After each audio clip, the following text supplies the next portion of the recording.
and a very good morning to all my dear students. Dear students, this video lecture is in continuation with the previous video lectures covering the topic of elasticity of demand. As we have studied about the basic concept of elasticity of demand, the various types covering the concept of elasticity of demand, and we were discussing the different methods of calculating and computing the price elasticity of demand. बच्चों, ये आज का जो video lecture है वो मांग की लोच विषय को आगे बढ़ाता हुआ है, उसी की निरंतरता में है। जैसा कि हम सबको पता है, हमने मांग की लोच की परिभाषा को समझा, मांग की लोच के प्रकारों के बारे में विवेचना की, जिसमें हमने सर्वप्रथम कीमत लोच विषय को के बारे में जानकारी प्राप्त की। कीमत लोच में हमने 5 श्रेणियां पढ़ी, 5 प्रकार की मांग की कीमत लोच के बारे में जानकारी प्राप्त की। फिर हमने देखा कि मांग वक्र और मांग या हम कहें मांग की लोच में संबंध क्या है, elasticity of demand and the slope of demand curve में क्या रिलेशनशिप है, कैसे बनता है, 5 श्रेणियां किस किस प्रकार से होती हैं, उनकी न्यूमेरिकल वैल्यूज़ क्या है। कीमत लोच को हमने संपूर्ण रूप से समझने का प्रयत्न किया। धीरे धीरे हमने आगे मांग की कीमत लोच को ज्ञात करने के मेथड्स या विधियों के बारे में पढ़ा। सर्वप्रथम हमने टोटल एक्सपेंडिचर मेथड, कुल व्यय विधि को पढ़ा। कुल व्यय विधि में हमने 3 संभावनाएं देखी थी। ठीक है, पिछले कुछ क्लासेस में आप पढ़ चुके हैं कुल व्यय विधि के बारे में। हमने न्यूमेरिकल एग्जाम्पल भी लिया। फिर हमने देखा प्रोपोर्शनेट मेथड के बारे में। ओके, प्रोपोर्शनेट मेथड मतलब अनुपातिक विधि। अनुपातिक विधि में हमने न्यूमेरिकल के सहायता से सॉल्यूशन निकाला और एक फॉर्मूला मैंने आपको बताया था, उस फॉर्मूले को हमने ज्ञात किया।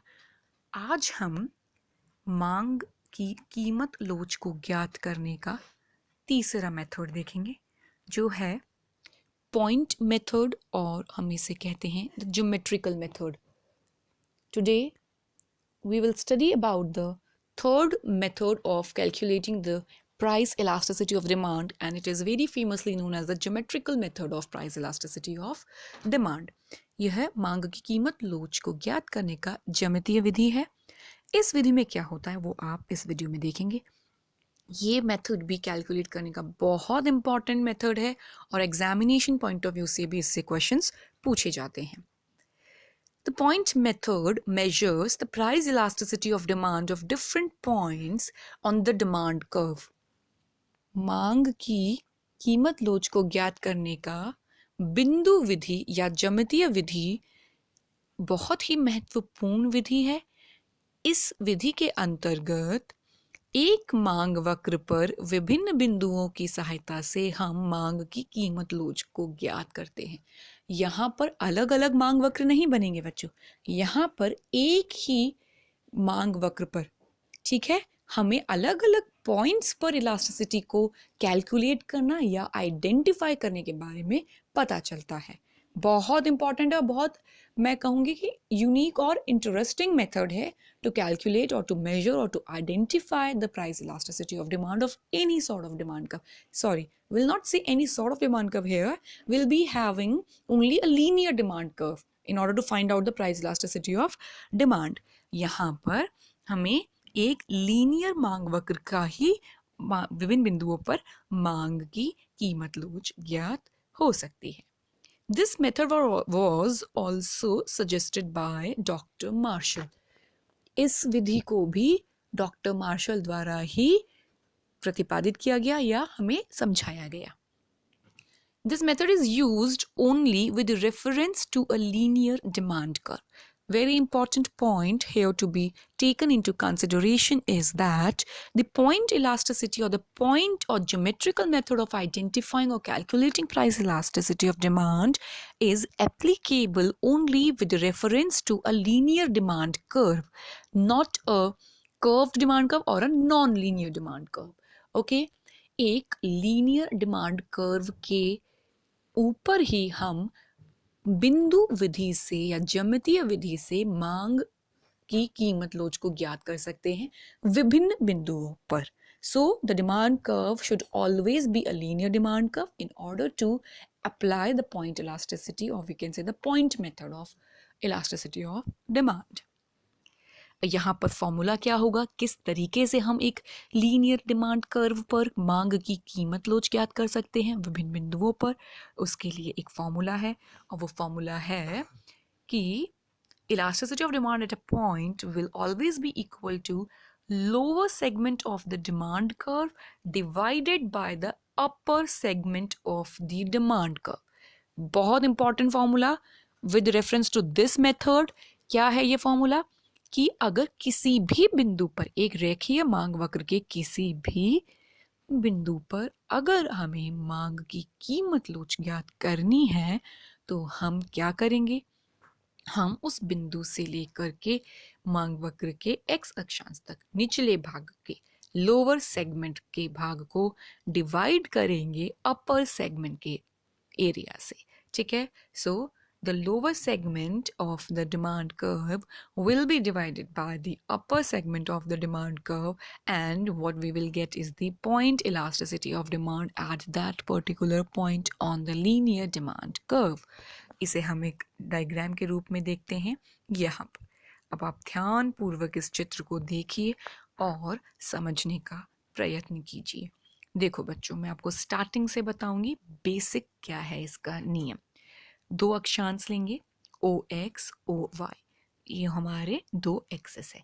हमने एक ED नामक मांग वक्र बनाया, ओके, जो Y अक्षांश को E बिंदु पर टच करता है एवं X अक्षांश को D बिंदु पर स्पर्श करता है, ED.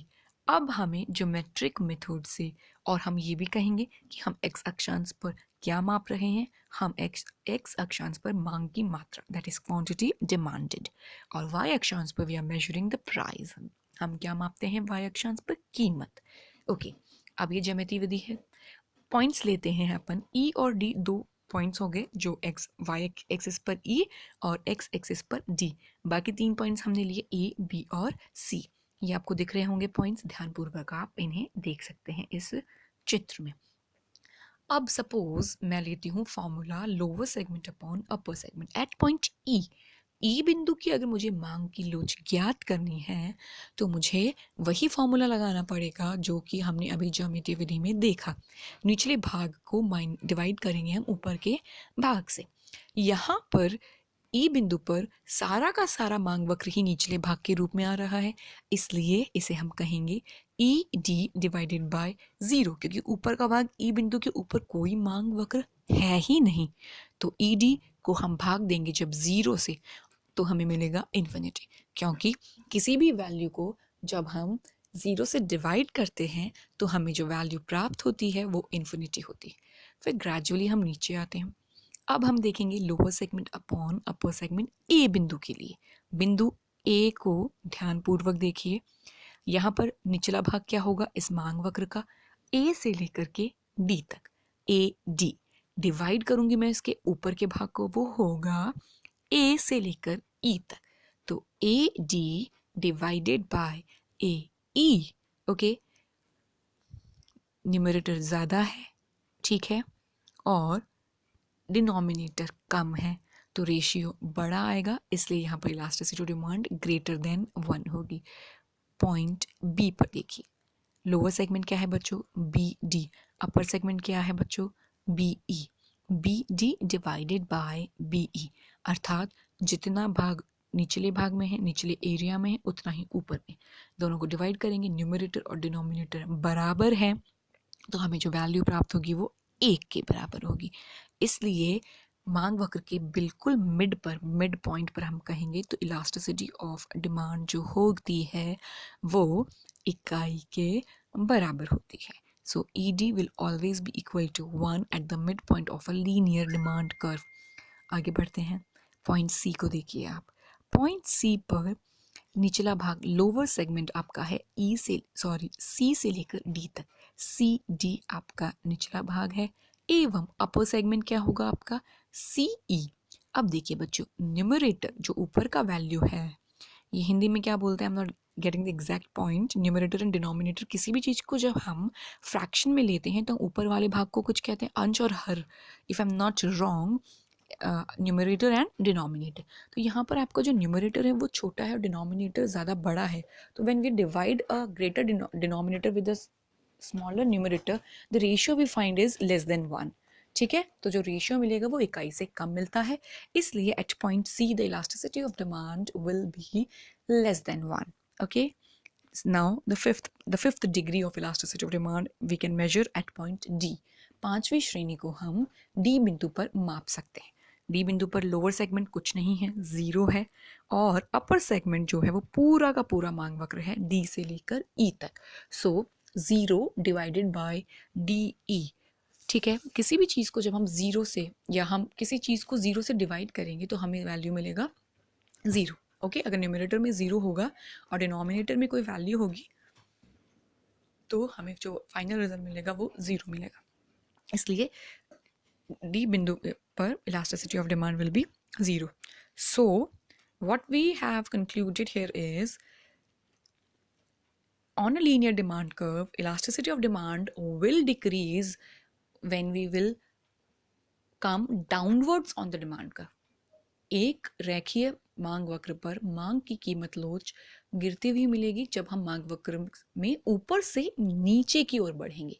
ठीक है, ऊपर से नीचे की ओर जब हम बढ़ेंगे तो मांग की कीमत लोच गिरती हुई या डिक्रीजिंग या डिमिनिशिंग होगी। सबसे ऊपर वाले पॉइंट पे इन्फिनिटी, फिर इकाई से अधिक, फिर इकाई के बराबर, फिर इकाई से कम और शून्य। We will get all the 5 degrees of elasticity of demand on a linear demand curve। So this was all about your geometric method in a diagrammatic form। अब हम आगे देखते हैं ज्यामितीय विधि को और कैसे कर सकते हैं सॉल्व। पॉइंट मेथड और ज्योमेट्रिकल मेथड को यहाँ पर एक्सप्लेन किया गया है। देखिए, now we can calculate elasticity of demand at different points R, A, Q, B and P। यहाँ पर हमने आर पी एक मांग वक्र ले लिया, जैसे पीछे कुछ और लिया था। यहाँ पर आर पी एक मांग वक्र है, ए क्यू बी और पॉइंट्स है, नीचे क्वांटिटी है एक्स अक्षांश पर, प्राइस वाई अक्षांश पर है। अब हम इलास्टिसिटीज हर पॉइंट पे निकालेंगे। पहले क्यू पॉइंट पे निकाला, देखो बच्चों, Q P divided by R Q एक के बराबर आया। फिर हमने ए पॉइंट पे निकाला, ए पॉइंट पे निकालेंगे तो क्या होगा, A P divided by R A greater than 1। फिर हमने बी पॉइंट पे ज्ञात करने का प्रयत्न किया। बी पॉइंट पे क्या हुआ, लोअर सेगमेंट क्या है, बी से लेके पी तक, और अपर सेगमेंट क्या है, बी आर या आर बी। ठीक है, और फिर हमने देखा आर पॉइंट पे क्या था, इन्फिनिटी था। फिर हमने देखा पी पॉइंट पे क्या था, 0 था। So the conclusion here is that while moving from upward to downward on a linear demand curve, the price elasticity of demand will be falling or declining or diminishing। ठीक है, and the formula for calculating or measuring the point elasticity of demand on any linear demand curve is by calculating the, or by finding out the difference, by finding out the fraction or ratio between the lower segment and the upper segment। ठीक है, इस तरीके से हमें मांग की कीमत लोच ज्यामितीय या पॉइंट विधि से प्राप्त हो सकती है। बहुत ही इंपॉर्टेंट मेथड है। लीनियर डिमांड कर्व के रेफरेंस में ऊपर से नीचे की ओर आते ही कीमत लोच घटती भी होगी। लोअर सेगमेंट को अपर सेगमेंट से डिवाइड करेंगे तो हमें मांग की कीमत लोच पॉइंट विधि से मिल जाएगी। बहुत इंटरेस्टिंग मेथड है और इसे आपको एग्जामिनेशन पॉइंट ऑफ व्यू से भी समझना और प्रॉपर फॉर्मूला और प्रूफ के साथ बनाना, डायग्राम के साथ आना चाहिए। डेफिनेशन आप बना ही सकते हैं, किसने प्रपाउंड किया वो आप बताएंगे, और सिर्फ लीनियर डिमांड कर्व के केस में ही ये मोस्टली सक्सेसफुल होता है। ये पॉइंट भी आप इसमें एक्सप्लेन कर सकते हैं। So this was all about your point method or geometrical method of measuring price elasticity of demand। Thank you so much for listening to this video।